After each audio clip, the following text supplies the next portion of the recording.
সুপ্রভাত বন্ধুরা, কেমন আছো তোমরা সবাই? আশা করছি তোমরা সকলে খুব ভালো আছো, আমিও বেশ ভালো আছি। আজকে সকালটা একটু অন্যরকম লাগছে জানো তো, একদম শান্ত, কোথাও কোনো আওয়াজ নেই, একদম চুপচাপ। ভোরবেলা না এই ঠান্ডা একটা হাওয়া, পাখির একটা ডাক, এই ছোট্ট ছোট্ট জিনিসগুলো না খুব ভালো লাগে। আর এই ব্যালকনির সামনে এসে দাঁড়ালে ঘুম থেকে উঠে না মনটা অটোমেটিকলি ভালো হয়ে যায় জানো তো। গাছগুলো কথা বলতে জানে না ঠিক কথাই, কিন্তু মনটা কিন্তু খুব ভালো করে দেয় জানো। আমার ব্যালকনির গাছে না অনেক ফুল ফোটে না, যেটুকু ফুল ফোটে আমি মনে করি না এটা আমার গোপালের জন্যই ফোটে। চলো, এই কয়েকটা ফুল ফুটেছে, এই ফুলগুলো নিয়ে আর এখানে গোপালের জামাগুলো আর বাকি ঠাকুরদের জামাগুলোকে ধুয়ে শুকনো করতে দিয়ে দিই। এখানে আলাদা করে দড়ি খাটানো আছে জানো তো, এই দড়িটার মধ্যে আমি আমাদের যে জামা কাপড় সেগুলো শুকনো করতে দিই না। এই দড়িটার মধ্যে শুধু খালি গোপালের জামা কাপড় আর গোপালকে যে স্নান করাই ঝাড়নটা দিই, ঝাড়নটা এখানে শুকনো করতে দিই। চলো এবার গোপালের কাছে যাই, গোপালকে গিয়ে তুলে গোপালের সেবাটা দিই। সকালবেলা না এই ব্যালকনির কাছে এসে দাঁড়ালে মনটা না খুব ভালো হয়ে যায়, আর অনেক কিছু কথা মনে পড়ে যায় জানো তো। জীবনটা একদম একঘেয়েমি হয়ে গেছে জানো তো, প্রতিদিন সেই একই কাজ, রান্না করো, ঘর গোছাও, ঘর বাসন মাজো।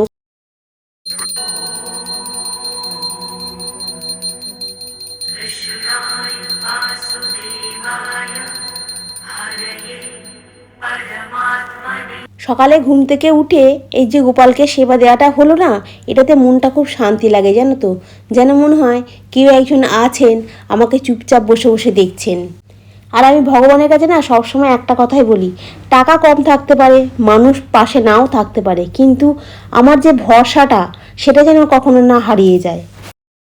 আর এই এখন সকালে রান্না আছে, টিফিন বানাতে হবে, কিন্তু এই যে তার আগে 10 মিনিট নিজের সাথে গোপালের সাথে কাটালাম না, এটাতেও মনের মধ্যে অনেকটা শান্তি আছে জানো তো। কী বলো তো বন্ধুরা, 5 মিনিট সারাদিনে ভগবানের কাছে একটু বসে দেখো, মনটা দেখবে কি হালকা লাগবে, কি শান্তি লাগবে।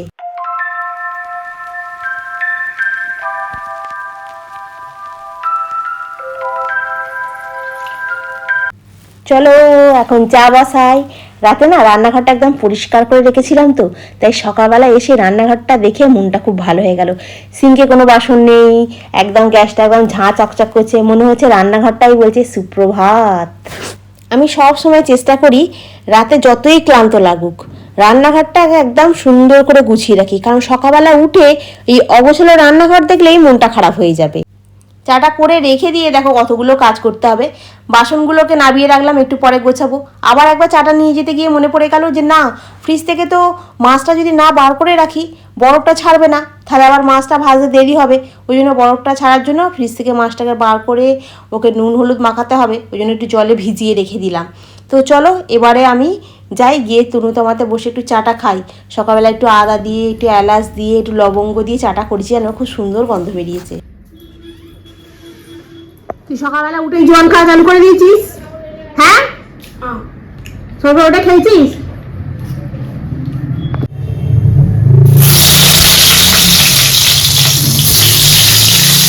বেগুনটা ওখানে ভাজা বসিয়ে দিয়ে লাল শাকটাকে ফ্রিজ থেকে বার করে তোমার একদম পরিষ্কার করে ধুয়ে নিয়েছি জানো তো। মানে একদম ঝিরিঝিরি করে কাটছি তো, ধুয়ে না নিলে মানে কেটে ধুতে গেলে অর্ধেক শাক বেরিয়ে চলে যাবে, ওই জন্য ভালো করে একটু ধুয়ে নিয়েছি আগে।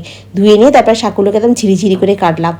আজকে শাকেতে তোমার একটুখানি রসুন ফোড়ন দিলাম, একটু 5 ফোড়ন দিলাম, একটুখানি পেঁয়াজ দিলাম। পেঁয়াজটা একটুখানি না অনেকটা পেঁয়াজ দিয়েছি জানো তো। পেঁয়াজ দিয়ে লাল লটে শাকটা ভাজা খেতে না খুব ভালো লাগবে। এতে একটু বড়ি দিয়ে তরকারি করলেও ভালো লাগে, বেগুন দিয়ে, আলু দিয়ে, কুমড়ো দিয়ে, বড়ি দিয়ে, কিন্তু আমার আবার শাক ভাজাটা বেশি পছন্দ জানো। তো চলো এখন শাকটা ভাজা করে নিই। আর আজকে তো রান্নায় করব, মাছটাকে বার করে রেখেছি, এবার নুন হলুদটা মাখিয়ে নিই। বরফটা কখন বার করে রেখেছি মনে করো, বরফটা ছাড়েনি। আর এখন সজনে ফুলের বড়া করছি। সজনে ফুলের টা অনেকটা নিয়ে এসে রেখে দিয়েছিলাম, আর তনু সজনে ফুলটা ভালোবাসে।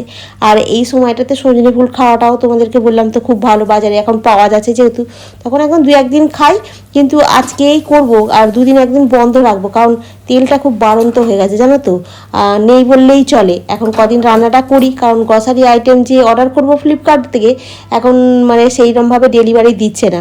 আর এখন দোকান থেকে তো আমি খুব একটা গ্রসারি আইটেম কিনি না, মানে খুব কম, ওই ডাল টালগুলো কিনি, কিন্তু বাকি যে আইটেমগুলো সবই আমি ফ্লিপকার্ট থেকে তুলে নিই।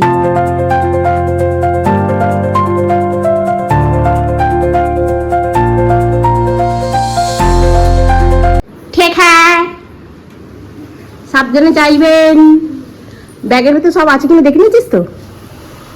হ্যাঁ, মাছের ব্যাগ ফ্যাগগুলো ঠিক আছে।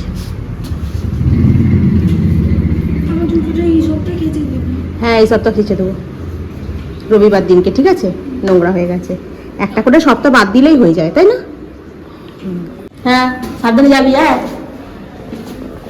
আজকে হচ্ছে তোমার সেই চিকেন চাপটা ছিল, সেই চিকেন চাপটা আর দুটো রুটি করে নিয়েছি। সকালবেলা আলুর তরকারি করেছিলাম, কিন্তু চিকেন চাপটা না সেদিনকে 1 পিস খেয়েছিলাম রাতের বেলা, আর 1 পিস রেখে দিয়েছিলাম। আমি না রেখে দিই, কালকে খাবো। কোন বলে কালকে আর খাবো মনে নেই, ওই জন্য ভাবলাম না আজকে তো চিকেন চাপটা না খেলে নষ্ট হয়ে যাবে, ওই জন্য আজকে এখন গরম করে নিলাম, টিফিনে রুটি দিয়ে খেয়ে নেবো। দুপুরবেলা তো মাছ আছে, তো চলো এখন টিফিনটা খাই, খেয়ে কাজ করতে হবে। বিছনাগুলো সব হই করছে, কিচ্ছু গোছানো হয়নি এখনো। এই একটার পর একটা কাজ করতে করতে তোমাদের সঙ্গে কথা বলছি আর একবার করে ক্যামেরা অন করছি, তাও এতে চার্জ নেই, চার্জে বসাতে হবে। এই টিফিনটা খেলাম, খেয়ে চলে এলাম। এসে এখন বাসনগুলো কিছু আছে, সেই বাসনগুলো মেজে ধুয়ে একটু পরিষ্কার করে নিচ্ছি। আর আগের দিনের ব্লগেতে পিয়ালি বলছিলে এত কষ্ট করছো বলেই হাসতে পারছো, বলো? হ্যাঁ গো, কষ্টটা একটু বেশিই করছি, সেই জন্য সব সময় তো দুঃখ নিয়ে তোমাদের সামনে এলে তোমাদেরও ভালো লাগবে না, আমারও ভালো লাগবে না। তাই সবসময় যখনই ক্যামেরাটা অন করি তখন হাসি মুখেই ক্যামেরাটা অন করি, জানো তো, যাতে আমাকে দেখে না কেউ বুঝতে পারে আমার ভেতরের মধ্যে কি চলছে। আগের দিনের ব্লগেতে শতাব্দী কমেন্ট করেছিলে নাইস ভিডিও, থ্যাংক ইউ গো শতাব্দী। আর সুস্মিতা চক্রবর্তী বলেছিলে দারুণ ব্লগ হয়েছে, থ্যাংক ইউ। আমি জ্ঞানী মানুষ কিনা জানি না, তবে হ্যাঁ মন খুলে কথা বলতে খুব ভালোবাসি। আর তোমরা সকলে সাবধানে থেকো, আর তোমাদের এই কমেন্ট পড়ে আমার খুব ভালো লাগলো। আর এই এখন রান্নাঘরটা মোটামুটি নিট অ্যান্ড ক্লিন করে পরিষ্কার করে নিচ্ছি, বাসনগুলো মাজা হলো। ইন্ডাকশানটা এখানে থাকে তো একটুখানি মুছে পরিষ্কার করে নিলে ইন্ডাকশানটা বেশ ভালো থাকে। আর ওই মিক্সি আছে, তারপর কেটলি আছে, এগুলো একটু মুছে নিলে বেশ চকচক করে। কী বলতো, রান্নাঘরে থাকে তো এমনিতেই তোমার রান্না হয়, তেল চিটচিটে একটা পড়ে যেন, এগুলো বেশি একটু করে মুছে নিলে অতটা তেল চিটচিটে হয় না। আর এই দেখো রান্নাঘরটা একদম নিট অ্যান্ড ক্লিন করে পরিষ্কার হয়ে গেল। এরপরে যাব ঘরের ভেতরে, ঘরটা এবার ঝাঁট দিয়ে পরিষ্কার করে মুছে, তারপরে তোমার বেসিনটা আজকে পরিষ্কার করবো, বেসিনটা পরিষ্কার করে চান করে কাজ করতে করতে অনেকটা দেরি হয়ে যাচ্ছে। আর আজকে আমি মাথায় একটু হেনা করবো, জানো তো, অনেকগুলো দিন হয়ে গেছে মাথার গোড়ার চুলগুলো না কালো কালো হয়নি, সাদা সাদা হয়ে গেছে। আর এই সাদা সাদা চুল নিয়ে বাজার ঘাটে গেলে লোকের মুখের দিকে তাকিয়ে থাকলে কেমন লাগে বলো? কেমনটা বাজে লাগে না? বলবে দেখো চুলগুলো কেমন সাদা সাদা হয়ে গেছে, সব কেমন পেকে গেছে। ওই জন্য আমি কি করি, মানে 15 দিন ছাড়া ছাড়া করার চেষ্টা করি। শরীর যদি ভালো থাকে তাহলে তো করি, আর যদি না একটু ভালো থাকে তাহলে এই 2 দিন চেপে চেপে রাখি। আর কোথাও যাওয়ার হলে তখন ঝটঝট করে করার চেষ্টা করি। আর চুলগুলো এটা মাগলে না পুরো একদম কালো হয়ে যায়, জানো তো। তবে হ্যাঁ, ওই যে ডায়ার যে কালো হয় এরকম কুচকুচে ঘন কালো, ওইরকম কুচকুচে ঘন কালো হয় না, জানো তো। মোটামুটি যেমন ন্যাচারাল ব্ল্যাক সেরকমই হয়, বেশ ভালো, আমার তো খুব পছন্দের। আর আমি যবে থেকে এই কেয়াসের এই জিনিসটা মাখছি, এতে আমার চুলটাও ভালো আছে। আর আমি দেখো কেমনভাবে প্রমোট করে দিচ্ছি তোমাদেরকে, মনে হচ্ছে না আমাকে কেয়াদি মানে প্রমোশন করতে বলেছে যে তুমি প্রমোশন করো, তোমাকে আমি টাকা দেবো। আরে তো তাই নয়, কিন্তু হ্যাঁ এটা আমি নিজে ব্যবহার করি, ভালো লাগে বলে তাই তোমাদেরকে বললাম। আর কী বলতো, এই এখন একটুখানি পুরো গোড়ায় গোড়ায় মেখে নিচ্ছি, আজকে হাত দিয়ে লাগাচ্ছি, ওই কাগজ ফাগজ দিয়ে লাগাচ্ছি না। কেন বলতো, কাগজ দিয়ে কিংবা ব্রাশ দিয়ে না খুব একটা ভালোভাবে লাগানো যায়, হাত দিয়ে লাগাচ্ছি, হাতটা হয়তো একটু কালোর মতো হয়ে যাবে। তবে এই সারাদিনের বাসন মাজতে, জল ঘাটতে, কাপড় কাচতে, ঘর মুছতে এই হাতের কালোটা আস্তে আস্তে তোমার চলে যাবে। আর ওই মাথায়টা হেনাটা করে নিয়ে একদম টঙে করে খোপাটা করে নিই। আর কালকে যে কিছু জামা কাপড় দিয়েছিলাম সেগুলো তোমার ব্যালকনিতে দিয়েছিলাম, ওগুলো একটু তুলে নিয়ে এসে পাট করে রাখি। আর তনু তো অফিস থেকে আসবে, কী জামাগুলো পরবে, জামা ইনার, হ্যাঁ ওর প্যান্ট সমস্ত কিছু একটা জায়গায় গুছিয়ে রেখে দেবো, এসে পড়তে সুবিধা হয় আর কি, জানো তো। আর আমার কয়েকদিনের ধরে চুড়িদার ফুড়িদার কিছু একটা পড়েছিল, ওই বাজার ফাজারে যাই তো ওই চুড়িদারগুলো থাকে, ওইগুলো একটুখানি না আবার জল কাজ মতো করে দিয়ে আলনাতে রেখে দিলে এটা ঘামের গন্ধ ছাড়বে একটা, আর তার মধ্যে ভিম ফুটে যাবে। ওই জন্য সবসময় চেষ্টা করি ঘুরে এলে একটু জল কাজ করে দিই, কিংবা একটু সার্ফ দিয়ে একটু গুলে আর ঝটপট করে কেচে দিই। তো এখানে জামার তো একদম স্তূপকার নিয়ে বসেছি। আর এগুলো না এখন গুছিয়ে রাখলে না বিকালের দিকে আমার আর ভাল লাগে না। আমার যা কিছু হয় মানে সকালের দিকে করে নেওয়ার চেষ্টা করি। আর এই এখন কিছুদিন হচ্ছে তো তোমার একটু হাওয়া চলছে ঠান্ডা, সেদিনকে বৃষ্টি হয়েছে, হ্যাঁ সেদিনকে মানে ব্যালকনির গাছটা পরিষ্কার করা হয়নি। আজকে বলি না আজকে একটু ব্যালকনির গাছটা পরিষ্কার করে দিই, কারণ ব্যালকনির গাছটা নোংরা হয়ে থাকলে দেখতে ভালো লাগবে না। আর গাছ টাছ আছে, জামা কাপড়গুলো এখানে শুকনো করতে দিই। যেদিনকে ঝড় হয়েছিল তার পরের দিনকে করেছি, মানে আর তারপরে যে দুদিন সে দুদিন করিনি। ওই জন্য দেখছি বেশ পাতা পাতা পড়েছে, কেমন যেন একটা নোংরা দেখতে লাগছে। ওই জন্য একটু ঝাঁট দিয়ে পরিষ্কার করে নিই, নিয়ে তোমার বেসিনটা আছে বেসিনটাকে যেয়ে পরিষ্কার করবো। জানো বেসিনটা অনেক দিন যাবত হয়ে গেছে, বেসিনটা পরিষ্কার করা হয়নি। আর দেয়াল থেকে তো এগুলো ঝরে ঝরে পড়ছে, তো তার জন্য বেসিনটা না বেশি নোংরা হয়ে যাচ্ছে। আর যেই আছে সেই দেখে বলবে কি গো তোমাদের এই দেয়ালটা এরকম ঝরে ঝরে পড়ে যাচ্ছে কেন গো, হ্যাঁ কি বাজে দেখাচ্ছে বলো। আমি আর কি করা যাবে, ফ্ল্যাটে মানে যে মেটেরিয়ালগুলো দিয়ে তৈরি করেছে না, একটা মেটেরিয়ালও ভালো দেয়নি জানো তো, বিশ্বাস করো খুব বাজে মেটেরিয়াল দিয়েছে। একটা তোমার বোর্ড যে কারেন্টে সেই বোর্ডগুলো একটা ভালো দেয় না, খুব খারাপ বোর্ড দিয়েছে। মানে একটা তুমি প্লাগ লাগালে সেই প্লাগটা টেনে খুলতে গেলে তোমার একদম মাল মশলা সমেত সব বেরিয়ে তোমার হাতে চলে আসবে, মানে তুমি কারেন্ট খেয়ে মরার উপক্রম হয়ে যাবে এরকম অবস্থা। মাথায় হেনাটা মেখে নিয়েছি, 1 ঘন্টা রাখতে হয় তো ওই জন্য এদিকে সমস্ত কাজ অন্য গুছিয়ে করা হয়ে গেল, মাথার হেনাটাও শুকনো হয়ে গেল। এবারে গিয়ে মাথায় ভালো করে শ্যাম্পু করবো, আগে ভালো করে হেনাটাকে ধুয়ে নেবো, তারপরে মাথায় ভালো করে একটু শ্যাম্পু দিয়ে শ্যাম্পুটা করে নেবো, তাহলে চুলগুলো বেশ সুন্দর থাকবে। আর একদিন মাথায় এমনি তেলটা মাখবো, জানো তো অনেকগুলো দিন হয়ে গেছে তেলটা মাখা হয়নি। তেলটা মাখলে চুল হয় জানো তো, একটুখানি কুচো কুচো মতো চুল গজায় আর খুব ভালো। কিন্তু এই ঠান্ডা লেগে যাওয়ার ভয়তে মাখি না, তোমাদেরকে তো বলি সব সময়তেই। তো যাই হোক এই হেনাটা এখন চলো ধুয়ে নিই। আর বেসিনটা বেশ ভালো পরিষ্কার হয়ে গেছে, দেখো একদম চকচক করছে।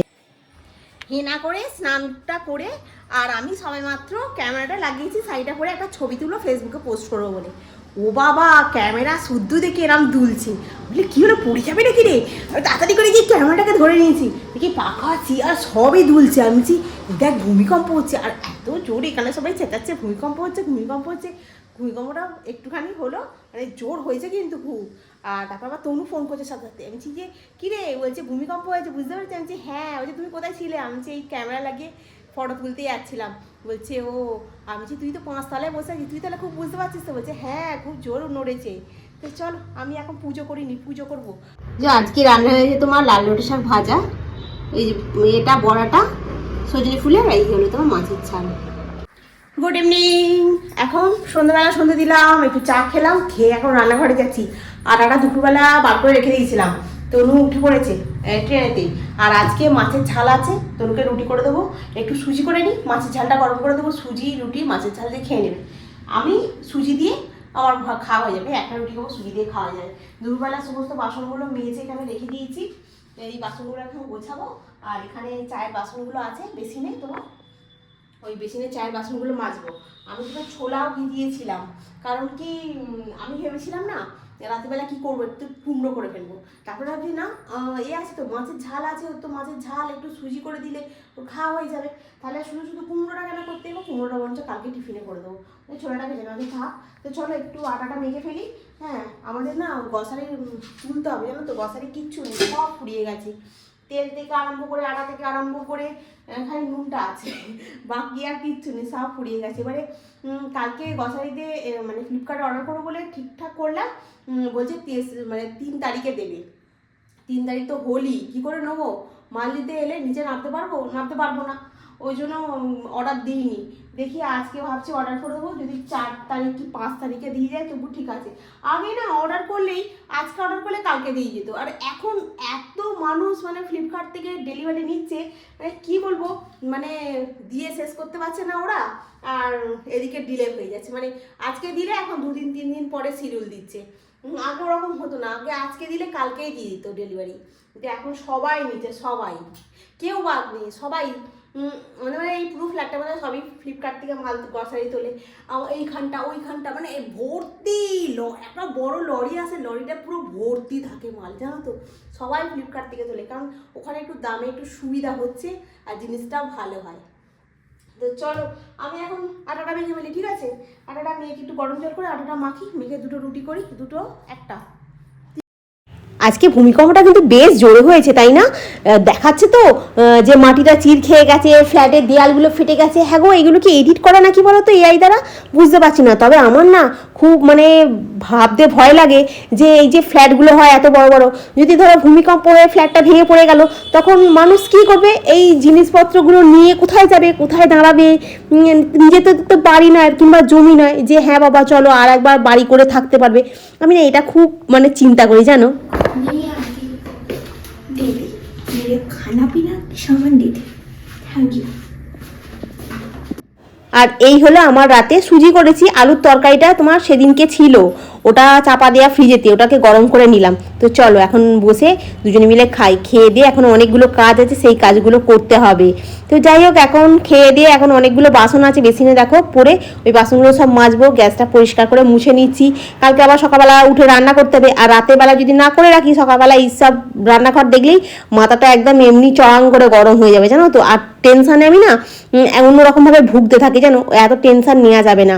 ওই জন্য বাসনগুলো সব মেজে একদম রান্নাঘরটাকে ঝাঁট দিয়ে পরিষ্কার করে নিয়ে আর ওই একেবারে মুছে নিচ্ছি। এই বাসন টাসন মাজা হয় তো জল পড়ে, আর রান্নাঘরটা তো মানে ছোটো মতো, ওই জন্য একটু না পরিষ্কার রাখলে প্যাচ প্যাচ করে, জানো তো। ওই জন্য আমি সব সময় একটু মুছে পরিষ্কার করে রাখি। গেটের চাবি দেওয়াটা হলো, কাজ হলো। আজকের দিনের মতো সব শেষ, আবার কালকে দেখা হবে, ঠিক আছে। রান্নাঘর সব পরিষ্কার করে একদম মুছে টিপটপ ঝিকঝাক করে নিয়েছি।